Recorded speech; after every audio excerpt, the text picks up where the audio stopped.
Okay, welcome back to Nick Lenz Comic Corner Classics as known classic. This is episode number 1351 and Doubleshot number 1245. I have one Marvel trade, which is just a continuation of basically reviewing this trade series. The other one is the finale for a trade series from DC. Yes, a final one. Like, really? Yeah, it was just not too long ago I did a finale for Teen Titans. And this is another one that ended last year. I'll discuss it. First, the Avengers. This is basically, first one is Savage Avengers, Volume 3, Enter the Dragon. This collects issues 11 to 16 of the series. Still written by Gary Duggan, who does an amazing job with the series. Artwork here is, well, about 3 different artists in these issues, yes.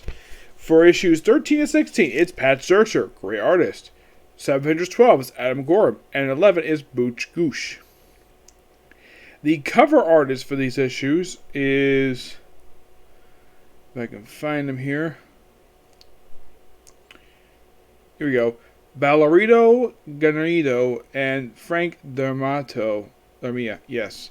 The first issue of this thing is, simply put, an issue where you have Elektra showing up at the Sanctum Sanctorum. Yes. Elektra. She spends a whole issue with him, and then the very next issue, probably by far one of the most weirdest things that Doctor Strange has ever done. Apparently, off panel, him and Elektra decided to have sex. I am not kidding about that. They seriously did. And she's like, "Oh, you grab it to all your girls?" Like, what is wrong with him being with Clea? Why is he being freaking Elektra? Yeah, and by the way, this little thing here never brought up in any other book, just in here. I'm like, wow, that is the second relationship Elektra's been in, and yet it's never mentioned outside of the book that first shows up in.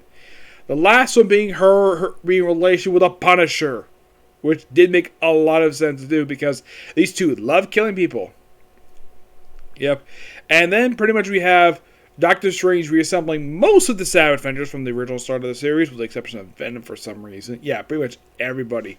Yeah, so pretty much everybody who put in this cover, with the exception of Venom, it joins up, and they're joined by Magic, the Juggernaut, yes, the Juggernaut, along with, let's see, the Black Knight, yes, the Black Knight, Damian Hellstrom, and I think there might have been one or two others that they joined up with in here. Yeah, basically they expanded the roster pretty huge. They also had the Black Widow on the team. Yes, the Black Widow. Which, that's interesting. Oh, and by the way, what are they doing? Fighting a dragon on the moon. How is that not awesome, basically, of a story to do? Yeah, and it's Magic basically recruiting these here, which that is so cool. And I love the fact that Gary Duggan brought up the fact that the Juggernaut doesn't like Magic very much because she ripped out the gem and the Cinder from him. You want to know when that happened? That happened back in 2011. Yes, 2011. Which, as this year, that was 10 years ago. But at the time when the issues came out, it was only 9 years since I have, like, wow. At least Gary Duggan remembered that. I mean, I remember that, but if you read it, it's like, wait, when the heck did Magic do that? Which, there's no editorial note for that, which, damn, no editorial note. That would have been nice to see that there, but nope, no editorial note. And, of course, Conan, when he meets up Dr. Strange, like, hey, I'm going to see you again, but, like, last time I saved your life, you casted me away. And of course, Dr. Strange himself did apologize for that. But this book is just awesomeness at its finest. By far, still in my opinion, one of Marvel's best titles. Give this book a 10 out of 10. This book is just so freaking good. Yes, and Conan is basically battling a dragon. Awesome. Alright, now reaching the end of our series. We have the final trade for Batman and the Outsiders. This is Volume 3. Excuse me, The Demon's Fire, which collects the final 4 issues of the run, well, 5 issues. Issues 13 and 17 of Batman and the Outsiders, Volume 3. Yep, this pretty much wraps up this storyline related to Ra's al Ghul, where the Outsiders basically take him on and they stop his ultimate weapon. And also this really interesting scene prior to this where you have Lady Shiva training with her daughter and possibly Cassandra's boyfriend, Duke. Yeah, it's hinted at Duke might have a thing for Cassandra, but I remember mentioning in the last trade that Duke pointed out, though, like basically Cassandra pointed out this, you think my mom is hot. And Duke basically counteracts that, saying, everybody thinks your mom is hot, which is true. And Shiva smiled at that, because even she knows she's hot. Like, any guy probably would want her. Well, the guy who basically gave her Cassandra is dead. Yep. But in the end, they stop Roz, and then the Outsiders take Sophia. She was a character who showed up in this run. And oh yeah, by the way, Katana and Black Lightning. It's been hinted that these two might become a couple in this series. It's never really developed at all. And then they go to some house, basically relax there for a while. They just see Roz and his weapon. He's powerless, goes back into the darkness. And then apparently the Outsiders abandon Batman. Yep, the Outsiders are disbanded. Where the heck these characters end up after this? Well, in the case of Black Lightning and Katana, these two have done, as far as I can tell, nothing since this book ended. In the case of Orphan, I believe she showed up for Joker War, but that's it. Same thing for Duke. Batman, so of course, stuff commonly appears. Now, I kind of get the reason why DC is not in this book after 17 issues. Because, well, the whole series is just the Outsiders versus Roz. And maybe some people who like the old school Outsiders, basically that was the reason why that I kind of felt as though that they didn't like this book. I thoroughly enjoyed this book. I think Brian Hill himself did a fantastic job with the book.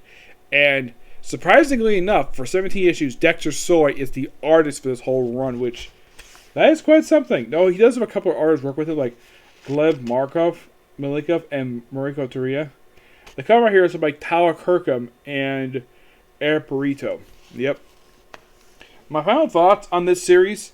Now, it is something, though, this series started as basically, like, they set up the series via a story for Detective Comics as a backdoor pilot to this series.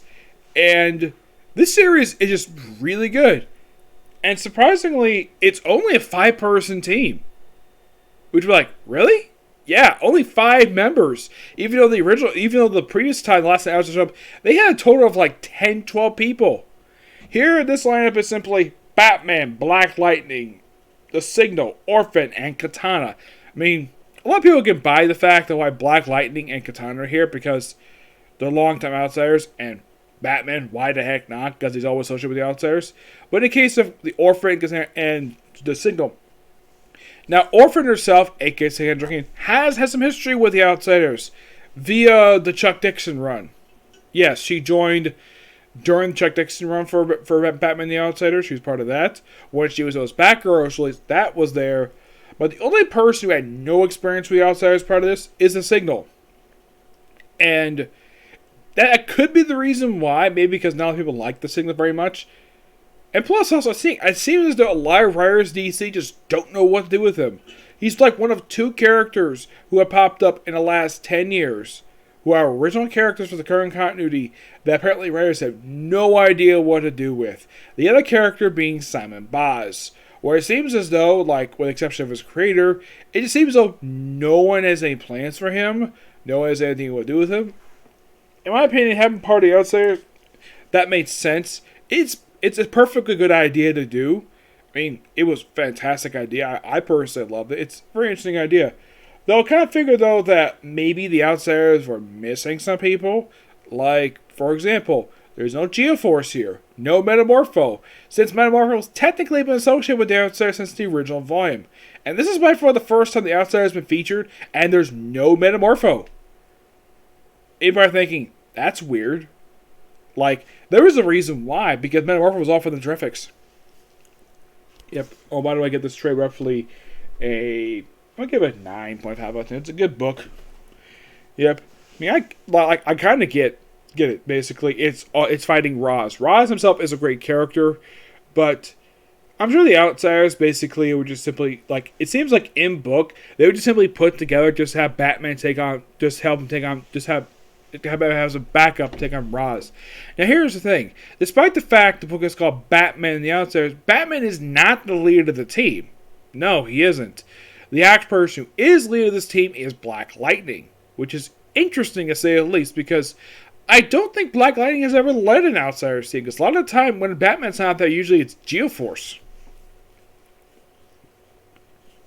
Now, if anybody was a fan of the Outsiders, like, did anybody ever have a really big problem with having Black Lightning lead of the team? Yes.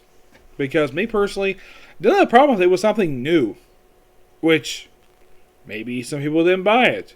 Like, some people probably asked, okay, like, aside from Metamorpho, no Metamorpho, no Geoforce, no Halo. Yeah, she's nowhere in this book at all.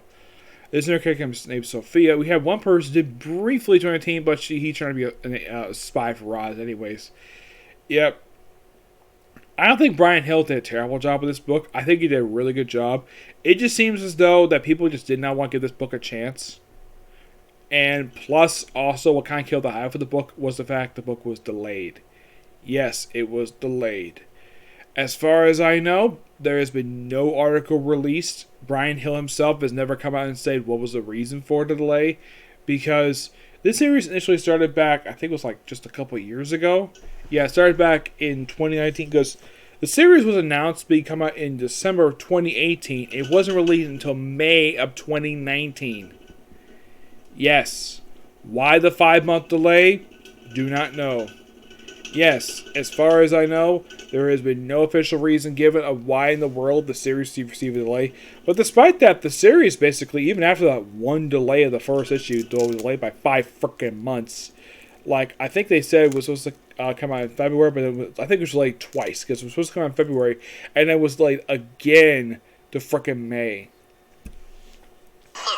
And it's by far the only ongoing series, one of 2 that came out in the last few years, where the first issue was delayed.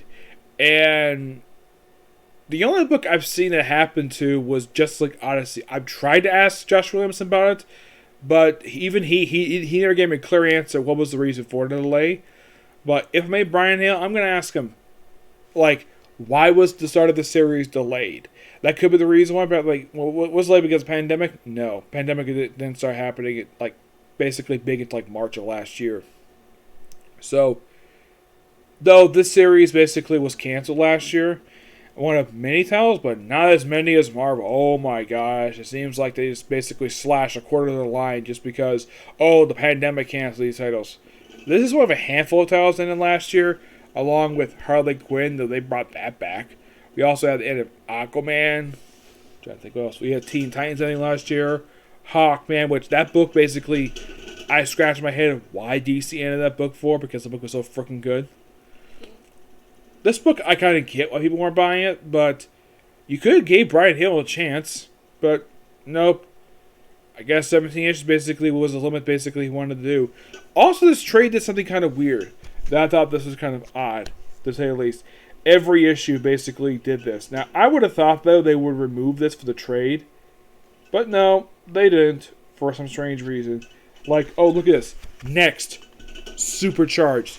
Yeah, that was the print of the actual printing of these issues. And then, like, you probably think, is that like that for that one issue? Oh, no. It is like that for the end of every issue published in this trade. Now, I'm not sure why DC didn't bother to move that at all. Maybe it was a printing error. But having, like, next and have the title of the very next issue, that made no freaking sense at all. Because I kind of get that for older DC titles. Like, from, let's say, the 40s up until, let's say, actually about 60s, about, let's say, about 90s, per se. But this came out just a couple years ago. Like, these issues came out just last year. And they couldn't remove that from the trade? Nope, they had to keep it in there for some reason. I mean, we already had a break in the story. It's called putting the damn covers in there. We did not need that in there at all. That's the only thing I felt with this trade was completely unnecessary. Now let's look at this trade here, Volume 2, which was the previous trade. A League of Their Own. Did any of the issues end with that, per se? Let's see here. I don't remember them actually doing it. Oh, look at this. End of the first issue. Notice anything out there? next and whatever title the next issue is. Yes. Because it's not there for that trade, and I don't think it was in Volume 1. So why was this trade? I don't know. You honestly give it a 9 because it's still a good story, but it had some problem. Like, my biggest problem is that next thing that really didn't be there. And, like, the fact that this ending felt a bit rushed. Like, okay, we defeat Roz, and then it's like, what's next? Like, can she give another assignment? Nope, we have to end the damn book after 17 issues and had Sarah just disband off screen in the actual issue, but at least they're gone. Yep. Now, I think bringing back the Outsider was a fantastic idea to do. I just kind of felt as though that they were missing some people here. Like, why in the world do they have to confine it to about 5 people, which makes no freaking sense at all? I mean, it's the Outsiders. The Outsiders usually have more people than this. Also, here's something interesting, though. Like, okay, one of the things that Brian Hill, I think, was trying to develop in the book was a potential relationship between Black Lightning and Katana. I think the only thing that came of it is basically a kiss, but that's it. Like, nothing. Seriously, nothing came of this. And there was also hints of a relationship between Duke and Cassandra Cain, well, a.k.a. Orphan.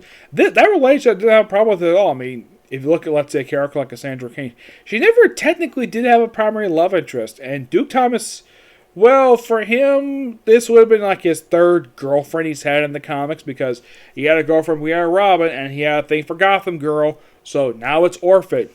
So, yeah, but the thing is, I should point out, basically 2 of the 3 women he basically kind of fell for are Asian. And the only one was white, was Gotham Girl. But, for me anyways, basically, when it comes to basically the ethnicity of the women he fell for, it didn't really matter as long as they had something with it, because that's the odd thing when it comes to Duke Thomas. Like, they hinted him having a relationship with one of these women, and it goes nowhere. It's almost like writers DC just don't care to develop the character. Like, put him in a relationship. Come on. Just put him in a relationship and actually develop it. Don't just basically, oh, he has his girlfriend, and then next book, he has his girlfriend. Like, make up your mind. Because I think that, from my opinion anyways, that's Duke Thomas's biggest problem, because DC just doesn't know what to do with him. It's kind of the same thing with Silent Boz. They do not know what to do with him unless, of course, they have some writer who wants to do something with him. Because they're just a character created by a big-name writer of theirs. In the case of Duke Thomas, it was Scott Snyder. For Silent Boz, it was Jeff Johns. And it seems as though, like, the only writers who did anything with Duke Thomas have been Scott Snyder, Brian Hill, and, let's see, it was like any other writer? Well, maybe James Tynion, but that's it. Tom King did a little bit with the character, but not a lot. It seems like the only 2 people who did anything with him was, like I said, Scott Snyder and Brian Hill. I hope somebody does something with this character. I mean, yeah, he did. He's also had his own brief miniseries. Yes, a miniseries called Batman the Signal. Which I kind of get why it was a miniseries, because no one cares about the character at all. I think he's a good character. I'd have no problem with him at all. It's just I wish DC do something with him. That's the problem with the character. Orphan is a character who's done pretty okay for herself in the current continuity. I mean, she first showed up Batman and Robin. Eternal. And then she's part of Detective Comics throughout the James Tynion run. And once that run wrapped up, then she showed up for the Brian Hill story arc, and then she popped up here, and that's pretty much, I think she did show up for Joker War, and I think that's been it, per se. Yeah. But in the case of Black Lightning, he's another character DC hasn't done that much with him. Like, prior to him show up and going the outside storyline from Detective Comics, his last known appearance was in Justice League by Jeff Johns back in 2013 was the last time he showed up. Like, really? It took 5 years for this character to show up again. And in the case of Katana, she was hanging out in the pages of Suicide Squad, a book that I, along with a lot of people, say she had no business being there at all. Just like how she had no business being in the damn movie. And thank God James Gunn realized that. Like, yeah, Katana has no business being here. Like, take her out of the movie. Same thing with the Joker. no business in the movie. Like, the thing is, Katana appeared in one issue of Suicide Squad, the original book. Was she a member of the team? No, she helped them off like one mission, and that was it. Yeah. But one thing I at least appreciate, though, for Katana is that she's back wearing her outfit that she wore just before the flashback reboot happened with the shoulder pads.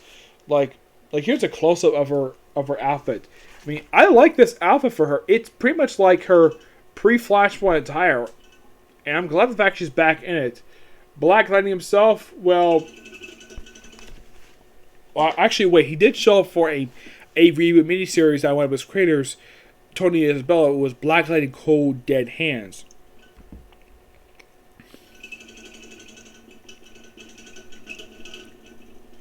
So, but I don't know if that was confirmed to be canon or not. They just did that as a tie-in, as a promotional piece for the Black Knight TV show. Yep. But yeah, that's it for Single Review. Stay tuned for my reviews for News Chapter My Hero Academia, because I've been checking. The dub is not up yet. A newest episode of One Piece and Boruto. Okay, just in the video. Bye.